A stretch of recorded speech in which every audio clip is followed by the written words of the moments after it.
اب اللہ نے وہ معیار بتایا ہے کہ آخر اس عدل و انصاف کو، اس امانت اور خیانت کو تولا کیسے جائے، اس کا میزان کیا ہو، کیسے پتہ چلے ہمیں کہ عدل انصاف کیا ہے اور امانت اور خیانت کیا ہے، اس کا کیسے پتہ چلے گا؟ اس کا میزان اللہ نے یہ بتایا، اے ایمان والو اطاعت کرو اللہ تعالیٰ کی اور اطاعت کرو اپنے ذیشان رسول کی، اطیعوا اللہ و اطیعوا الرسول، اس کو اس میزان پر تولو، قرآن اور سنت رسول اللہ صلی اللہ علیہ وسلم کے میزان پر تولو۔ اگر اس میزان پر پورا اترتا ہے تو اس بات کو مان لو، اس معیار پر جو پورا نہ اترتا ہو تو اس کو عدل و انصاف نہیں کہا جائے گا، اسے امانت نہیں قرار دیا جائے گا، وہ خیانت ہوگی۔ تو کیا فرمایا، اے ایمان والو اطاعت کرو اللہ تعالیٰ کی اور اطاعت کرو اپنے ذیشان رسول صلی اللہ علیہ وسلم کی، اور حاکموں کی جو تم میں سے ہیں، وَأُولُو الْأَمْرِ مِنْكُمْ، یہاں اللہ تعالیٰ نے اطیعوا کے الفاظ استعمال نہیں کی ہے۔ آپ دوبارہ غور سے سنیں آیت کو، اللہ کیا فرماتا ہے، یا ایھا الذین آمنوا اطیعوا اللہ واطیعوا الرسول وَأُولِي الْأَمْرِ مِنْكُمْ، جہاں اللہ کی بات ہے، جہاں رسول اللہ صلی اللہ علیہ وسلم کی بات ہے، وہاں اللہ نے فرمایا اطیعوا اللہ، اطاعت کرو اللہ کی، واطیعوا الرسول، اطاعت کرو رسول صلی اللہ علیہ وسلم کی۔ لیکن آگے اللہ نے واطیعوا اولی الامر نہیں فرمایا، بلکہ کیا فرمایا، واولی الامر منکم، اور جو تم میں سے حاکم ہیں ان کی اطاعت کرو۔ کیا مطلب؟ مطلب یہ ہے کہ جب اللہ اور اس کی رسول صلی اللہ علیہ وسلم کے طریقے، آپ کے لائے ہوئے نظام کے مطابق ان کا فیصلہ ہو تو اس کو قبول کرو، ان کی اطاعت کرو۔ پھر اس کے لیے معیار کیا بتا دیا، ان کی اطاعت کب ہوگی کہ جب کیا ہو، اطیعوا اللہ و اطیعوا الرسول پر وہ پورا اترتے ہوں، تو پھر ان کی بات کو مانا جائے گا، تسلیم کیا جائے گا، ان کی فرمانبرداری کی جائے گی۔ لیکن جب اس میزان پر ان کا فیصلہ پورا نہ اترتا ہو تو پھر ان کی بات کو نہیں مانا جائے گا۔ تو اولی الامر میں جہاں حکام وقت آتے ہیں وہاں علماء، محدثین، فقہا بھی آتے ہیں، مفتیان کرام جو فتویٰ دیتے ہیں وہ بھی اسی میں شامل ہیں۔ اگر ان کا فتویٰ قرآن اور حدیث پر پورا نہیں اترتا، ان کے فتوے کو نہیں مانا جائے گا، ان کی بات کو تسلیم نہیں کیا جائے گا، کیونکہ اس کے لیے معیار کیا ہے، قرآن اور حدیث۔ قرآن اور حدیث کے بعد پھر جو ہے اجماع ہے،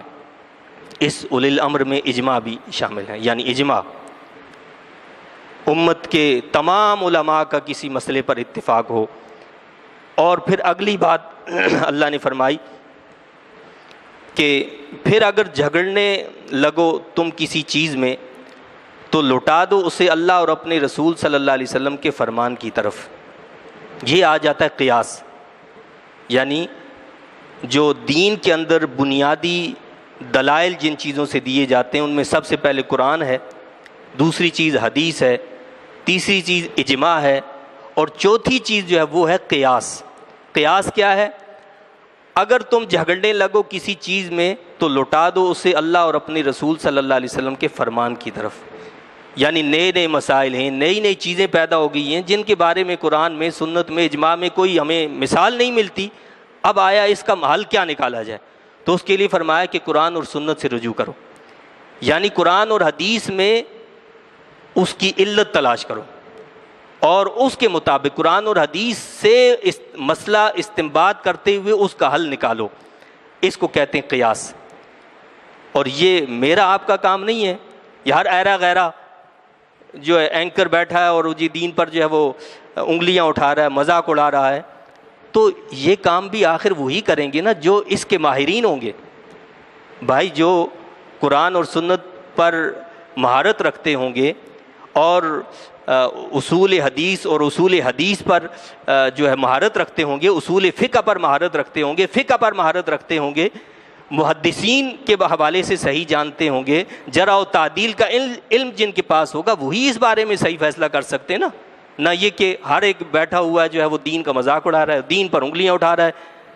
تو اس کے لیے بھی کچھ شرائط ہوتی ہیں،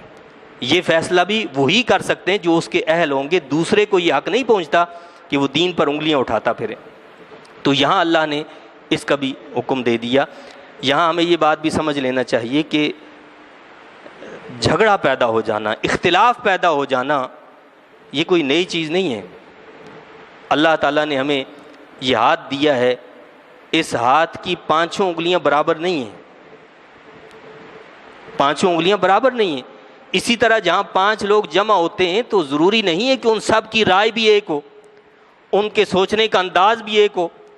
ان کی فکر بھی ایک ہو، ان کی پسند اور ناپسند بھی ایک ہو، ایسا نہیں ہوا کرتا،